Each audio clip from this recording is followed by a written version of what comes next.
here at CHQ at Gamescom, and we caught up with Bryan, who's going to tell us a little bit more about WWE 12, and it's no longer SmackDown versus Raw. Yes, yeah, we changed the name this year. We're springing something new on all the fans out there.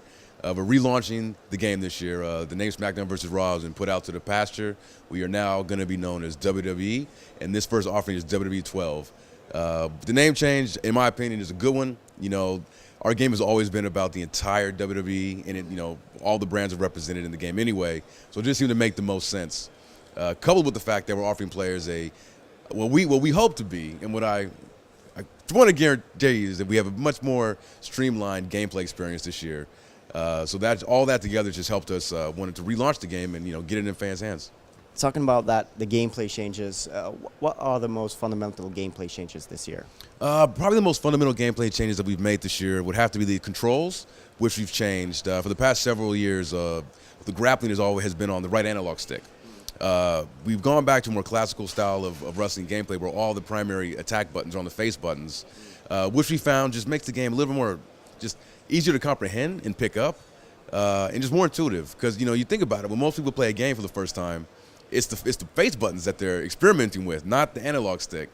So we're kind of taking the game back to its roots in that regard. We've also updated our submission system. We got a lot of complaints of our submission system for the past couple of years, saying it was kind of boring, not kind of dull. So we have an all-new submission system and the Breaking Point submission system, named after a recent WWE pay-per-view that was themed around submission finishes. So what that encompasses, it's again kind of like with our controls, it's an old-school aesthetic where it's all based around button mashing. The attacker and the defender both are trying to mash the buttons to fill. The attacker wants to fill the gauge to force a tap out, while the defender's trying to deplete the gauge to escape the hold. And but one of the coolest things about it though is that you now, for the very first time, can crawl towards the ropes manually using the left analog stick. It's the first time in our not only in our game, but I think in any wrestling game, where the player themselves has been able to crawl towards the ropes. So we're pretty pumped about that.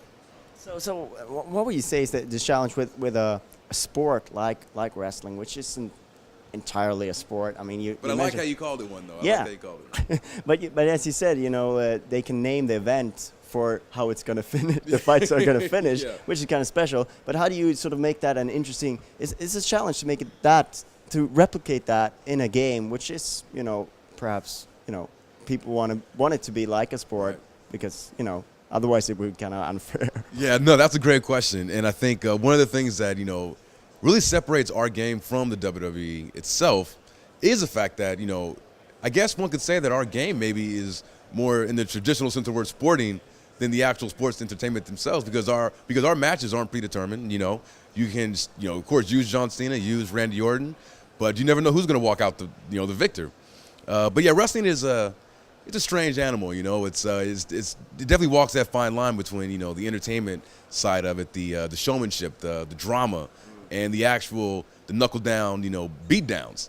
But we do a fine line with that with our gameplay. Like I said, we try to capture the personalities of these guys. Randy Orton, our cover athlete, he stalks around the ring just like he does in real life. He's got his moveset that's authentic to him.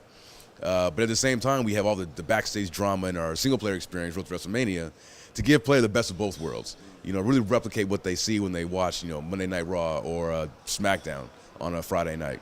Something that you're also pushing is customization and user-created content. Could you tell us a little bit about what you're doing in that area? Oh, I certainly can. Outside the gameplay, one of the big things that our hardcore fans love, especially about our games, is the amount of customization that we afford them. Our creation mode suite is one of the deepest in the industry. We have Creator Superstar, which rivals just the general gameplay for being one of the most popular areas of the game. And of course, that's coming back, with a whole bunch of new parts, new functionalities. But the biggest thing that I'm happy about that we've added this year is the all-new Create an Arena. And this mode is just fantastic. It allows you, for the very first time, you can customize the arena to your liking. You can change the color of the ropes, the apron. You can add logos and decals that you've created with our paint tool, which is also another one of our create modes. You can use that and adorn that to the apron, the mat, the barricade, giving players the ability to create, custom arenas from maybe a past, WWE event, or just whatever wackiness, they can come up on their own, in their own imaginations. It's fun, and, you can share these also by uploading your created content online and then downloading others through our community creation. So we're just, you know, one big, we're all about sharing in the WWE universe here. All right. And when will you share it with the world?